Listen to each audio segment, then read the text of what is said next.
본 말씀을 통해서 천국 방언을 쓰는 사람들 이런 제목으로 말씀 증거하겠습니다. 우리가 방언 그러면 알아듣지 못하는 이상한 기도 소리로 생각할 수가 있지만 그냥 다른 지역의 언어라는 겁니다. 그래서 나는 알아듣지 못하는 생소한 말일지라도 그 언어를 사용하는 사람에게는 전혀 이상할 것이 없는 자연스러운 일이 되는 겁니다. 이 외국에서 자기 나라 말과 언어를 듣게 되는 것은 여간 반가운 일이 아닌데, 예전에 어떤 사람이 시베리아 철도를 타고 가다가 예전에 그 동양인이라고는 자기밖에 없는데 조용히 눈을 감고 가고 있는데 갑자기 한국말이 들리더랍니다.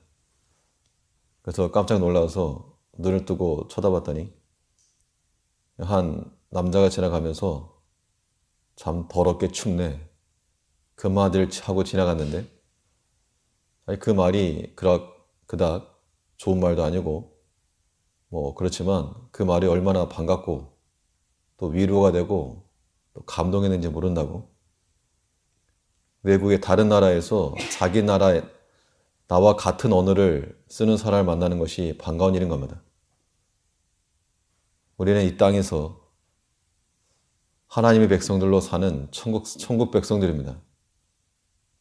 당연히 우리 입에서는 천국에서 사용되는 하나님 나라의 백성들이 사용하는 그러한 언어들이 우리 입에서 나와야 마땅합니다. 그런데 사탄은 우리로 하여금 이 천국의 언어를 다 잃어버리고 당연히 우리 입에서는 사랑과 감사와 용납과 인자의 말들이 나와야 되겠는데 그건 다 잃어버리고 이 땅에 살다 보니까 분노가 많고 원망이 많고 다툼이 많고 이런 것들만 배워서 쓴다는 겁니다. 우리는 하나님 나라의 백성들이므로 이 천국 방언을 구사할 줄 알아야 됩니다. 그러면 이 천국 방언을 쓰는 사람들, 하나님 나라의 언어를 구사하는 사람들은 어떠한 특징을 갖겠는가? 본 말씀을 통해 살펴보면 먼저는 이 세상이 알지 못하는 것을 알 수 있습니다. 또 알 수 있어야 됩니다. 하나님 나라의 방언에 익숙한 자들은 그 나라의 사정을 아는 것이 지극히 당연한 일이고, 특별히 오늘 본문은 이스라엘 백성들을 가리키면서 단순히 애굽에서 나왔다, 출애굽했다라고 하는 장소의 변경만을 말하지 않고 다른 방언을 쓰는 민족에게서 나왔다 그랬습니다. 1절을 보니 이스라엘이 애굽에서 나오며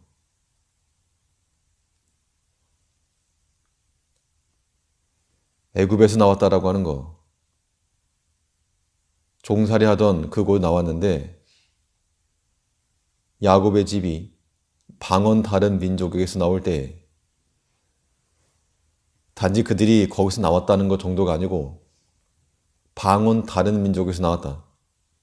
이 방언 다른 민족이라고 하는 말이 굉장히 의미가 있는 말인데, 그들이 약 400년간 종노릇하면서 노예로 살았지만, 그들과 섞여 살았지만 전혀 그들과 동화되지 않았음을 보여주고 있는 겁니다.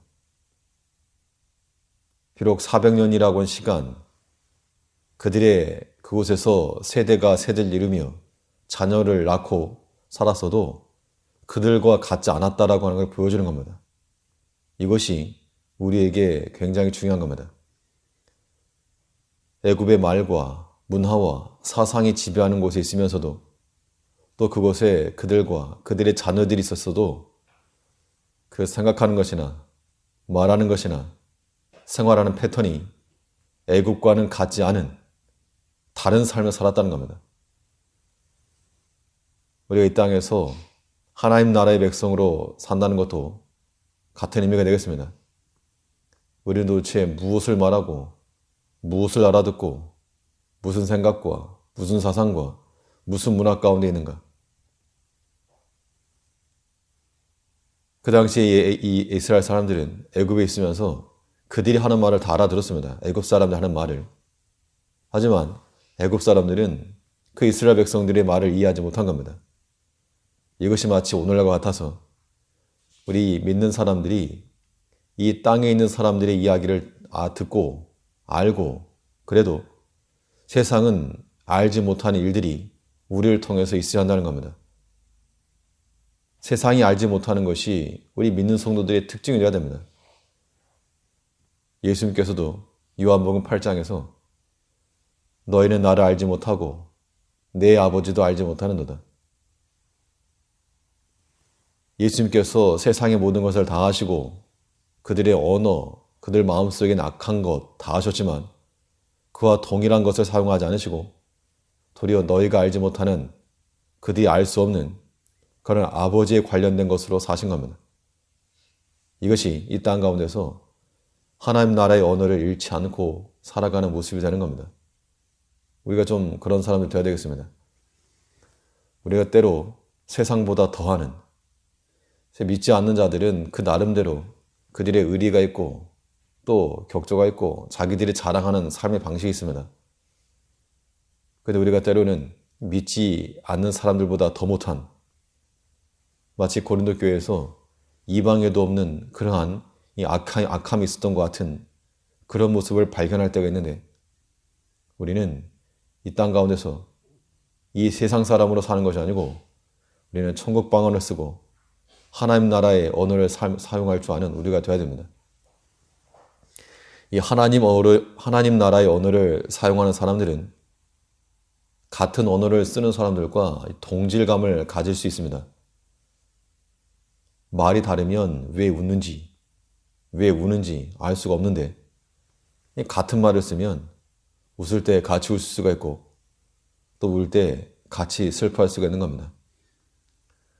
우리가 믿음의 성도들과 함께 마음을 나누고 또 뜻을 하나로 하면서 동행할 수 있는 이유가 무엇인가? 같은 천국 백성들이기 때문에 같은 말 쓰니까 그런 겁니다. 외국에 살면서 같은 민족끼리 상투 잡고 싸우는 거 정말 불행한 겁니다. 이 땅에서 주의 백성들과 더불어서 같은 언어로 하나님을 찬양하며 이 땅의 사상과 문화를 대적하며 함께 싸워나가는 믿음의 우군들이 되어야 될 것입니다. 천국 방언을 쓰는 사람들 어떤 특징을 갖는가? 그들은 하나님 나라의 질서를 따라서 살아갈 수 있습니다. 하나님 나라의 주권과 모든 중심은 하나님께 있기 때문에 그 나라 백성들은 하나님 중심으로 모든 질서를 재편할 수가 있어야 됩니다. 이 야곱의 집이 방언 다른 애굽에서 나왔을 때 그들이 비로소 하나님의 거룩한 성소가 되었다 그랬습니다. 2절을 보면 유다는 여호와의 성소가 되고 이스라엘은 그의 영토가 되었도다. 여호와의 성소 또 하나님의 영토 유다나 이스라엘이나 어디서 뚝 떨어져 나온 것이 아니고 애굽에서 나왔다. 애굽에서. 즉 애굽 가운데서 다른 나라 언어를 쓰는 사람들 사이에서 하나님을 아는 백성으로 남아있을 때 그들이 곧 여호와의 성소요 하나님의 영토였다는 겁니다. 그들이 만일 그 안에서 나오지 못하고 그들과 동화되어서 그들과 똑같은 모습으로 살았다면 이런 말을 듣지 못했을 것인데 그들과는 다른 모습으로 살았기 때문에 그들에게 대해서 여호와의 성소라 하나님의 영토라라고 칭한 겁니다. 그 전까지는 애굽의 종이었어도 나오는 순간 하나님의 성소 또 그 나라가 되는 겁니다. 모든 질서라고 하는 것이 여기서부터 재편이 되고 있는데 나라가 바뀌면 국호가 바뀌면 마치 고려에서 조선으로 나라가 바뀌면서 모든 기준과 가치가 변한 것 같이 우리가 이 땅 가운데서 세상 가운데서 하나님 나라로 이 나라가 바뀐다는 것을 아는 사람 또 바뀐 세상에 사는 사람들은 우리는 그 나라의 언어를 쓰면서 또 새롭게 바뀐 그 나라의 질서를 따라 사는 하나님의 백성을 되어야 한다는 겁니다. 오늘 말씀 가운데서 이 야곱의 집이 방언 다른 이 민족에서 나왔다. 우리가 이 땅에서 세상에 살아갈지라도 이 세상과는 다른, 이 땅의 방식과는 또 다른 하나님 나라의 백성들이 쓰는 그런 언어를 잃지 말고 기억을 하고 그 나라의 방언을 쓸 줄 아는, 그래서 그 말을 들으면서 서로 기쁘고 서로 위로가 되고 서로 감동하며 살아가는 하나님의 백성들 되어야 될 줄 압니다. 네, 기도하겠습니다.